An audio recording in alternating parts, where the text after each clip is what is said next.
Because the 7 principles, I think, should inform not only our everyday teaching, but then also should be in the back of your mind a little bit as you're constructing the activities that you're preparing for the students. When teaching and talking about race and racism, when trying to disrupt that continuum, the first thing is language. We got to be clear, right? Clear about the language that we use, what's acceptable, what's unacceptable in the classroom. Like that is very important. Crystal clear about that, right? The N word, like no. We're not gonna use that in the classroom, right? You can't be like, wow, it's James Baldwin. He said it. I'm just reading James Baldwin. Yeah, but you don't know how kids are hearing it, right? You don't know how that how you may be giving permission to a child in that classroom to throw it at another child, right? I mean, so language matters. We have to be clear about what we're going to use and what we're not going to use. What are the boundaries? We have to be positive we have to be positive when talking about race and racism as it relates particularly to numeric racial minorities, because we have to combat the stereotypes that persist about people of color, about Black folk and other folk. And those stereotypes are overwhelmingly negative. So we have to be conscious about offering positive stereotypes. I cringe when I walk into a classroom that is decorated and ain't got no Black people up, has no people of color up, because you're signaling something. Like it's like, especially even in classrooms, we still live. And I was looking at the stats, the racial demographics of your classes, of your schools. Some of y'all 70, 80% white, right? And here in Ohio, surrounded by districts that are 95% white. And I walk in a classroom and it's like, yo, where the Black people? And they're like, well, we don't have any Black students. And I was like, go get a poster of LeBron James or something. Like, stop normalizing the whiteness to such an extreme, right? Like, work proactively against it. So we have to combat those stereotypes. Be personal. Like, don't be afraid to share your personal story, your personal journey, because what we're asking our students to do, even by middle school, is we're asking them to reject what they have learned. And that's very personal. Especially when you start talking about white students in particular, and even students of color, right? Even students of color have internalized, right? And them and their parents and their grand have internalized some of this racism. Nobody's immune from it. And so what you're asking them to do is to push back on that. That's a big ask. That's a personal ask. And so by sharing your story of how you learned, what you learned from, you're actually giving them permission to do two things that we have all done in our lives: to learn something new and to unlearn something that they shouldn't have learned in the first place.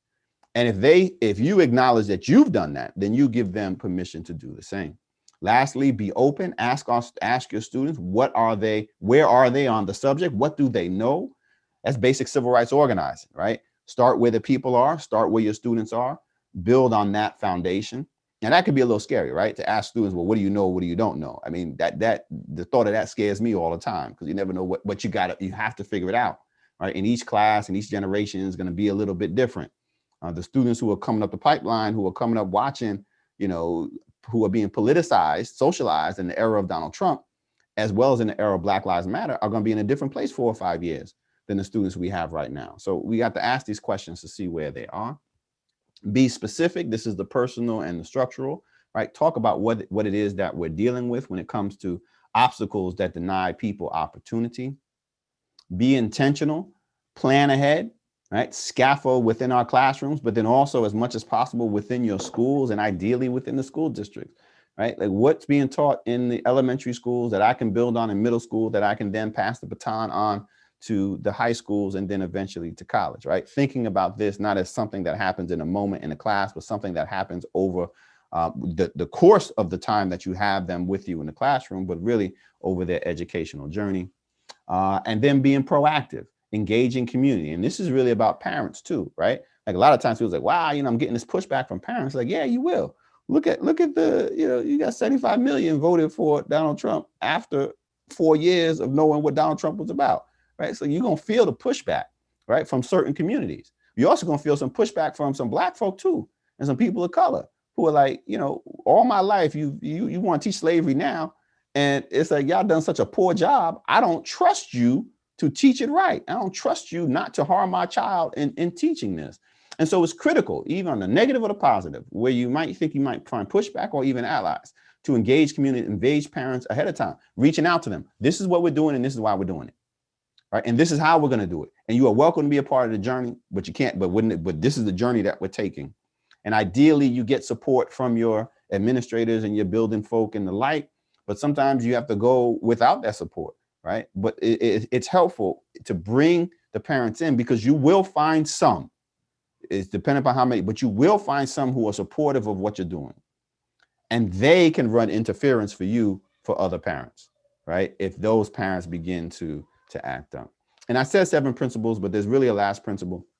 And the last principle I learned from my daughter, who told me this when she was explaining, why she did so well during a gymnastics performance, and this moment of hesitation before the 10-year-old, before she did this tumbling pass. And I asked her afterwards, because she rocked the tumbling pass, right? I asked her afterward, I said, I saw you hesitate. I was like, what was that about? Like, did you forget what you were going to do?